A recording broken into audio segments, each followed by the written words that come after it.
as you start to change your mind more frequently, that becomes a practice or a skill in itself. There's no golden system. There's only like what's right for you in your path right now. Well, I'm going home.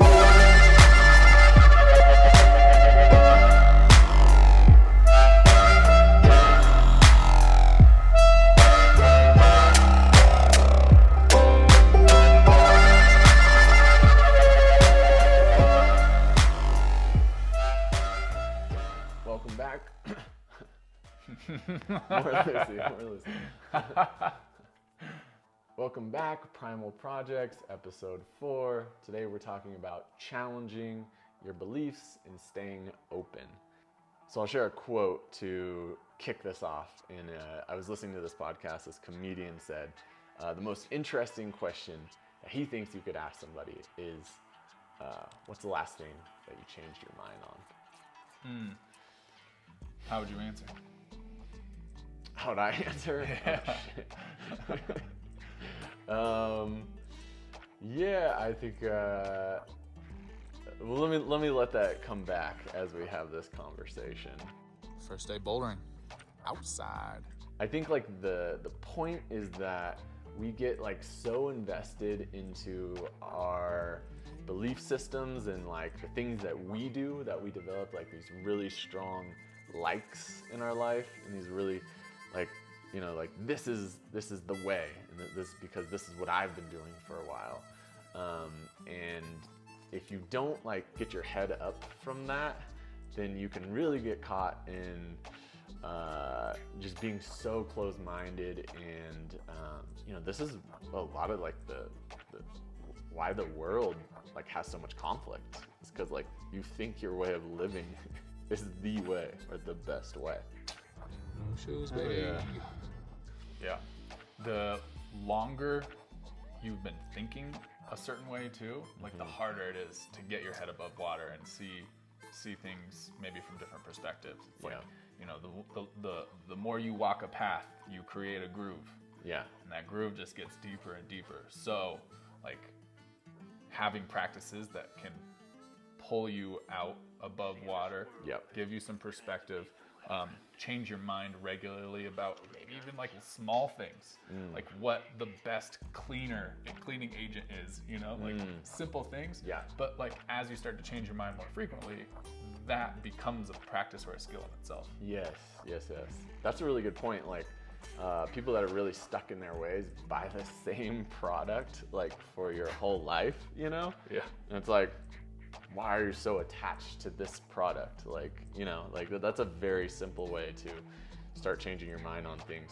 What we're going to talk about more and more today is using your like movement practice and your exercise and your training to develop this more openness and more like receptive to different things in your life. Okay. Boy, take the first one. But I think it would be interesting if you kind of touched on like the self-truths versus universal truths. Most people like live their lives operating on certain premises that are true in their mind, right? And whether you're conscious of them or not, they are truths for you. But those are often not true for everyone else. Yeah. Right. So I'm actually I'm reading this book and like I can't actually remember the name of it right now off the top of my head, so forgive me.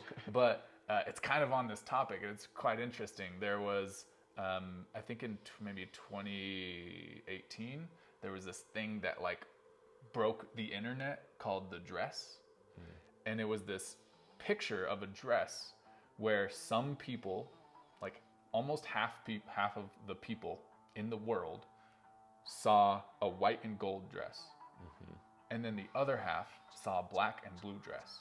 Oh. And like everyone was right, because like there was no right answer. It's like a picture of something, and yet perception wise people were seeing different things. And so it was, it's just a very interesting way of seeing that like we could be looking at the same exact thing and there could actually not be a consensus about like what that thing is. And so like, I think that's important to keep in mind whenever you feel really strongly about something, that like my truth may not be your truth, may not be a universal truth of some kind. Yeah, right. I think there's very little universal truths. Like, we're living in like a very subjective world, and we're all creating these kind of self-truths. And I thought it was really interesting that you're reading that book and that's approaching it kind of from more of a scientific standpoint. I currently just finished this book. I also forget the title, but it's Michael Singer's latest book, who I really like that author. And it's a very similar concept, approaching it from more of an emotional and spiritual viewpoint. And basically what he breaks down is that we all, as we grow into like adulthood, we start to shape our likes and our dislikes all off of like earlier childhood wounding, right? So if one thing like made you feel really scared when you were a kid, you're gonna avoid that at all costs as you grow into adulthood. And then you start to develop this life where you're just really trying to do everything into this one like pathway that avoids something, right? But you get to the point where like everything has to align for you to be happy. And if something gets out of that alignment, then you're thrown into chaos, and then you don't know how to handle things, right? And you get overwhelmed, and this is where like negative emotions and triggers come up. So, you know, it's a practice in trying to be okay and open to things that don't fit that like tunnel of what you've created as your likes and your positives. Mm-hmm. And I'd say a lot of this just comes back to like, you should feel uncomfortable regularly. Yeah. You know, and that's part of being open to new experiences. Is like, new experiences are usually inherently uncomfortable because they're foreign. And so like, that's why like, I think we're proposing you should be trying new things regularly, especially physically, because those are often the most accessible. It's like, it's pretty easy to just like go to a new class of some kind. I want to learn how to break dance. Boom, there's a class tomorrow night. Let's go, you know? Yeah, and that can be quite scary as well. And so I think like, if we get into some of this more like practical, how we can be more open in our physical practice, I think like there can be really small changes that you can start to do to get yourself in this mindset. A lot of people, what you learn when you're maybe 18, 19, 20, whatever, like when you first start learning. Not 17. When you first start learning about what fitness is, what working out is, you learn like a certain pathway, right? Maybe for you it's going for jogs. Maybe like for me, and I think a lot of males, it's like, oh, you learn like doing this bodybuilding thing, like in the gym, you go to the gym with maybe a couple buddies or something, and you're all doing it together. And you know, you get 5 years down the road and you're just like, this is what I do. This is the best thing to do. This is how I train my body. But you know, I think it's really powerful to, you don't have to completely switch to like being a yogi, right? Like you don't have to go, I'm gonna like leaving bodybuilding, I'm becoming a yogi. It's like maybe using that same example, you swap one day of your bodybuilding session for going to a yoga class. I'm already scared of this one. It's a long ways down, man. What did you think about your first go? Easy. But then you had to get down. Not easy? Not that easy. Should have went all the way up. I wasn't ready. You know? And that just starts kind of getting the wheels turning of like, okay, there are different ways to actually be in my body. And like, this way is a lot different, but you start to see, okay, there are some benefits here. Like, I see the value in this, and oh, maybe actually being more flexible is actually gonna help my bodybuilding too. So, you know, it's not like you have to make this like blow up your world and make this complete transition into something else. It's just kind of dabbling as you were talking, like what came to mind was the word value. Right? I think you said it, but like if you grow up the way that you're talking about, where like what is valued is big muscles, then that's going to be your focus for like everything you do. And there are other values that are important. And so like you just haven't explored those yet. You haven't found value in them yet. Yeah. That doesn't mean that they aren't valuable. Yeah. And so if you can just start to try new things and then all of a sudden see in this example that my body feels better when I do yoga, and it actually allows me to train more. Yep. All of a sudden, like your values can shift a little bit. Yeah, definitely. One that comes to mind for us is like there was a point in our lives where we thought that powerlifting was like the best thing that you could do for your body and to be more athletic. Yep. And we could find a lot of experts, a lot of evidence that would parrot that back to us at that time. Right. A heavy deadlift will fix everything. Yeah. Your knees hurt, squat more. So it's easy to see that you can create a worldview and just confirm that worldview like so easily, especially with the internet now. You can find a Reddit forum for anything. And all it took for us was like an injury or two, and then like trying something new for our whole entire perspective about movements and bodies to change, which then I think translated to our whole entire worldview change. Yeah, and that you bring up a really good point is like for a lot of people, it takes coming to an injury or coming to a place where you're like, I'm so stiff, like I can't reach my hand over my head, I can't play with my kids, and then it's like, well, shit, I have to make a huge change now. Or like going back to what you were talking about with these like avoidance of emotional pathways. I can't have relationships with certain people. Yeah. Right? And then like all of a sudden, you know, like you don't have any friends. Yeah, right. Or like the only friends that you have are like this, like, you know, I go to the gym with these guys and we like, and then like, that's it. But, yeah, and then I think in this same like,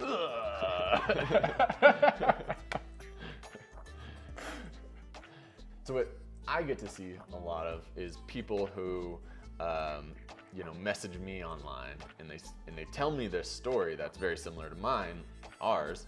Like, all I did was lift weights. I became really, really stiff. I just started doing your stuff. I'm doing some of your stretching routines. I got on the gymnastics rings, and like I feel so much better. And like I can't believe, like, you know, how much my body is opening up and how good I feel. And that's awesome. But what I want to say is that you have to be wary of thinking that you just found another holy grail. Yeah. Because what I've found from years and years of exploring fitness stuff is that a new stimulus actually feels incredibly good. You start doing a new type of training protocol, you start doing a new activity or something or a hobby, and you're like, oh my gosh, like this is like making me feel a completely different way, and everyone should be doing this thing. Exactly. And then like, yeah. And you go on a Reddit forum and you that's confirmed, and you get on and you're like confirming everyone else. Yeah, and you're so motivated about this new thing and you're so obsessed with it that you want to scream it from the mountaintops to everyone. But you got to be really wary of that and understand that like there's no golden system. There's nothing like, if there was, then like we'd all just be doing it and we'd all have perfect bodies and perfect health. There's only like what's right for you in your path right now. And I think that this is the whole point of the conversation, being open to that new thing, but then being open to that new thing changing in a year or 2 years time. There we go. Let's go. That's more clean. Oh yeah. You filming my phone? Yeah. Now, just get a little impact check.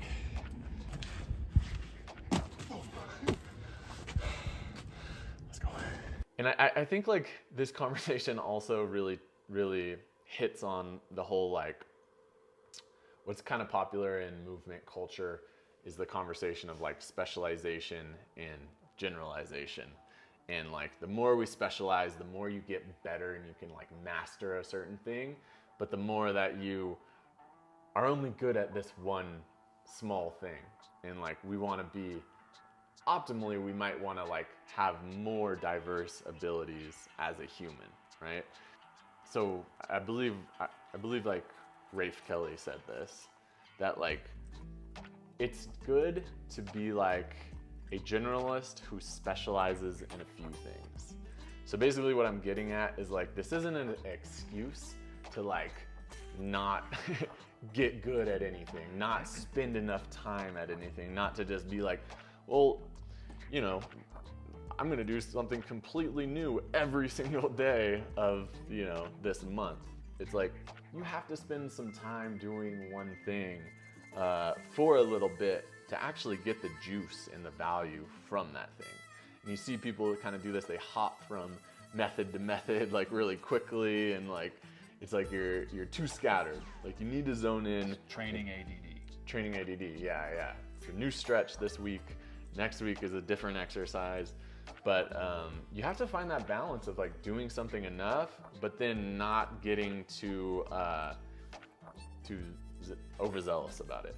That is a big ass hornet waiting for us. Right in the route. That's the route. Well, We checked all the maps. this is rated certified hornet free. I think there is something really important about creating an expertise in something, right? So that's what you're saying, like having something that you do specialize in, because there's going to be lessons learned, and oftentimes it will actually be in the same kind of like being open-minded ballpark when you do actually go deeper and deeper into a practice. So for example, you'll see that like if you got really good at handstands, then at some point you'll see that like the way that you got to a good handstand was only one way, and there's actually tons of different ways to do it, right? But you have to almost break through to a certain level to actually like be able to have that perspective and say like, well, there is no right way to do this. There are plenty of ways to do this. My way was a way. Yeah. And you won't get that specific experience unless you do start creating an expertise in something. Almost lost the nip. Yeah, absolutely. And you know, the other thing that you just made me think of is I'm sure like a lot, maybe people viewing this right now are really into fitness and movement, and you know, maybe are already trainers or making careers out of it. And one way that you can go about that is like to get, this is just an example, but to get really good at handstands. Now you can teach people handstands. You can make some income from handstands, but you can also, that also opens you up if you're maybe like able to teach something, to explore different activities because you spent a lot of time like developing this mastery of the skill or this specialization. So that can give you like some income or whatever, but then also open up other time for you to explore some other different activities. Looking good, man. I'm learning a lot about climbing. What'd you learn today? How to carry a backpack and a crash pad at the same time. So like to give you like a practical example, I think it's actually, so I just wrote this down the other day because I was thinking about, damn, I've done a lot of different, lately I've been doing a lot of different things. So in the past 2 weeks, so we train together a lot. So we've done a lot of this together. I'll say I've done pistol squats, but I've also done heavy deadlifts. We had that one day where we hadn't deadlifted in a while, but we worked up to like double body weight, and that felt really good. Yeah. You know? Just a little mint there.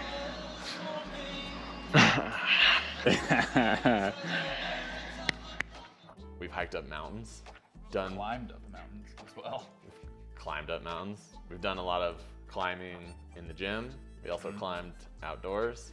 We've done some parkour, like jumping on some rails. I've done some jujitsu, some rough housing, some disc golf. There we go. A lot of disc golf. I've done some kettlebell stuff, done some crawling, kind of like soft acrobatic type work. Tubing. Anything else? We went tubing. Maybe in this video you'll see some tubing actually. But like I don't like share all this to be like, oh, look at all the stuff that we can do. Honestly, like we're not masters really in any of this. Handstands too. We've done some of that. 355. Should be said, we don't deadlift. This is our first deadlift session, and I did some deadlifting last year actually. It's like we're challenging ourselves to keep on being open to new things and to kind of suck at them in the beginning, right? Like you guys, Trevor and Mitch just got me into climbing, into bouldering, and man, like it's hard. Nervous system feels revved up, baby. Let's go. This is in hopes Trevor can get some sex drive back. I'm desperate. I spent at least a couple weeks, like I'm starting to feel a little bit more confident now, but it's been a few weeks just like being like, man, I really suck at this. Like my elbows are hurting so bad. But man, like that's actually like a really fun experience to go through if you've been through it before and know that like what's coming, right? Yeah, you also suck at disc golf. Yeah. Still got it. Woo! And rope flow. Rope flow was a big one for me that I had to kind of get over a mental barrier because I've always been like body weight flow, like, you know, I've done capoeira, I've done like a lot of like animal movement stuff, and like I'm like, you don't need any tools to flow, like, you know, like you just flow with your body, da da da da da. Easy peasy. Look like you're about to jump. Yeah. But like I got over that conflict I had in my mind that was like judging these like flow tools like ropes and maces and stuff like this, and I love it. Like I'm like so glad that I got over myself and got past my ego, just to have some fun with something, and it like giving me a lot. And 2 for you. Throw it right in. Achievement unlocked. That's pretty good. Double body weight.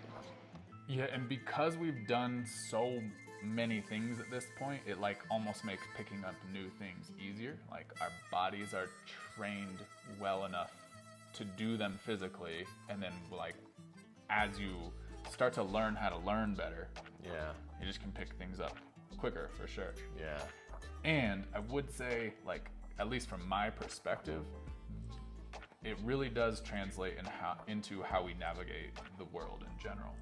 yes, Right? Because I've been wrong about rope flow, because I've been wrong about like what the best method of training is so many times, like right or wrong, whatever.